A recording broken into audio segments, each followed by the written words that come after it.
हमजा चिमाए फिर से एक ऐसा कदम उठाने जा रहे हैं जिसे सारी दुनिया देखना चाहेगी। एलेक्स पेरेरा के दोबारा चैंपियन बनते ही हमजा ने उनको मैच के लिए चैलेंज कर दिया था। एलेक्स ने फाइनली इस चैलेंज को एक्सेप्ट कर लिया है, लेकिन एक अजीब सी शर्त के साथ कि ये मैच रेसलिंग और ग्रैपलिंग के रूल्स के मुताबिक होगा यूएफसी के बीजेजे वाले प्लेटफॉर्म के अंदर। तो बात करते हैं कि एलेक्स पेरेरा ने जो ये कदम उठाया है, हमजात को उन्हीं के गेम में जो चैलेंज किया है, क्या एलेक्स पेरेरा के यहाँ पे जीतने के चांसेस हो सकते हैं या फिर वो किसी तरह अपने वेट का एडवांटेज लेंगे? तो देखो, यूएफसी बीजेजे एक ऐसा प्लेटफॉर्म है जहाँ पे सिर्फ हाई लेवल ग्रैपलिंग के मैचेस चलते हैं, मोर स्पेसिफिकली जिजित्सु के मैचेस चलते हैं। अब जिजित्सु के अंदर कहीं पे भी पावर का यूज नहीं है, सिर्फ टेक्निक काम में आती है। तो हम एलेक्स पेरेरा और हमजात के बारे में भी सिर्फ टेक्निकली बात करेंगे। तो शुरू करते हैं एलेक्स पेरेरा वाले मैच से, जब उन्होंने एक कंप्लीट रेसलर को फेस किया था। ये मैच 2023 का है, जब एलेक्स पेरेरा पहली बार 90 केजी वाली डिवीजन में आए थे। इनके ओपोनेंट का नाम है यान ब्लॉकोविच, और मैच शुरू होते ही यान जो है एलेक्स के ऊपर टूट पड़ते हैं रेसलिंग के लिए। एलेक्स पेरेरा तुरंत यान को गिलिटिन चोक में फंसा लेते हैं, जो कि मतलब काफी टाइट लग रहा था। अब इसे देख के ये नहीं कह सकते कि एलेक्स ने कोई बहुत ज्यादा अच्छा सबमिशन का अटेम्प्ट दिखाया, क्योंकि गिलिटिन चोक एक ऐसा चोक है जो कि मतलब हर कोई जवाब में देता है जब भी सामने वाला बंदा हमारे पैर पकड़ने की कोशिश करता है, हमें गिराने की कोशिश करता है। अब एलेक्स पेरेरा यहाँ पे कोशिश तो करते हैं चोक की, लेकिन ये चोक कंप्लीट नहीं हो पाता। एलेक्स पेरेरा का यहाँ पे टास्क होता है यान को बॉडी लॉक लगाने से या फिर पैरों के पीछे लॉक लगाने से रोकना, क्योंकि अगर यान ने हाथ घुमा के पैरों के पीछे जाके लॉक लगा दिया तो उनके लिए एलेक्स को गिराना आसान हो जाएगा। एलेक्स इस चीज में फेल होते हैं और यान जो है सिंगल लेग टेक डाउन के लिए रेडी हो जाते हैं। नेक्स्ट एलेक्स के लिए जो काम बनता है वो ये कि वो यहाँ से बाहर निकले। वो ये चीज ट्राई करते हैं लिंपिंग के जरिए, लेकिन इसके आगे के स्टेप्स नहीं कर पाते और टेक डाउन में फंस जाते हैं। अब ये चीज जो है ऑलमोस्ट 2 से 2.5 साल पुरानी है, बट आई डोंट थिंक कि यहाँ पे एलेक्स ने कोई बहुत ज्यादा अच्छा डिफेंस दिखाया है।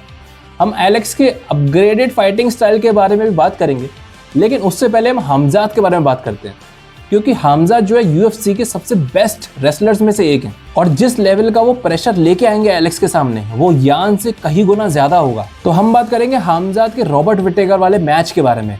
ये मैच ऑलमोस्ट 1 से 1.5 साल पहले हुआ था।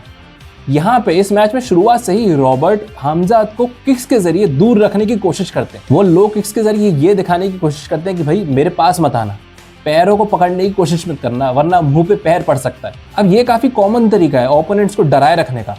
काफी लोग यहाँ पे अपर कट्स का भी यूज करते हैं इस चीज के बजाय, लेकिन हमजात को इस चीज से कोई फर्क नहीं पड़ता। वो रॉबर्ट के किक मारने का पैटर्न समझते हैं, 2 किक्स के बीच का जो टाइम है उसको एनालाइज करते हैं और फिर एकदम से टूट पड़ते हैं। और मेन प्रॉब्लम ये नहीं है, प्रॉब्लम ये है, ये देखो ध्यान से, इस तरीके की शूटिंग स्पीड पे कोई कैसे रिएक्ट करेगा।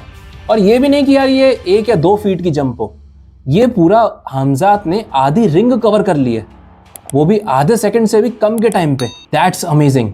और इसकी मेन ट्रिक ये है कि आपको ओपोनेंट के पैरों के पास पहुंच के घुटने के पीछे जो जॉइंट है उसे जाके पकड़ना है। लेकिन हमजात को इस चीज से कोई फर्क नहीं पड़ता, उनको तो सिर्फ डिस्टेंस कवर अप करने से मतलब है।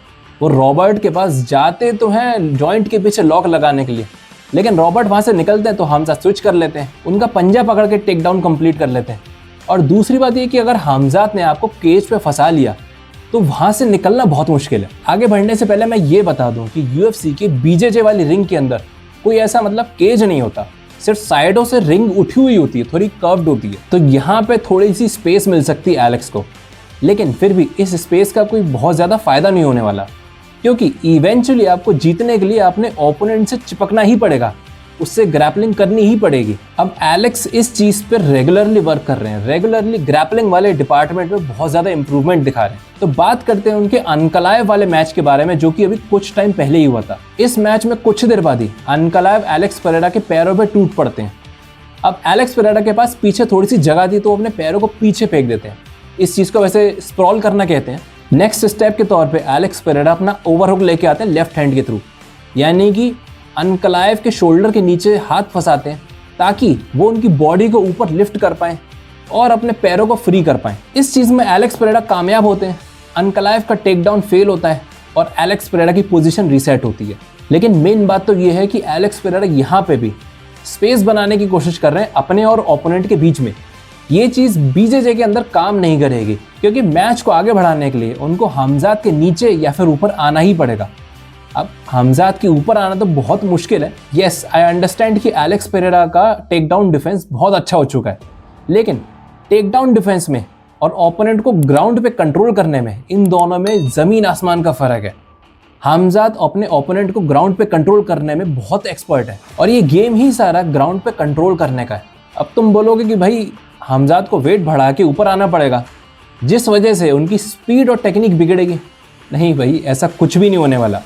हमजाद ने इस चीज़ में इतनी ज़्यादा मास्टरी कर ली है कि कुछ पाउंड्स बढ़ाने से उनकी टेक्निक या स्पीड पे कोई ज़्यादा फ़र्क नहीं आने वाला। तो मुझे नहीं लगता कि एलेक्स को ये वाला मैच खेलना चाहिए, क्योंकि अगर आपने गेम में से स्ट्राइकिंग हटा दी तो फिर यार कैसे हराओगे तुम हमजाद को?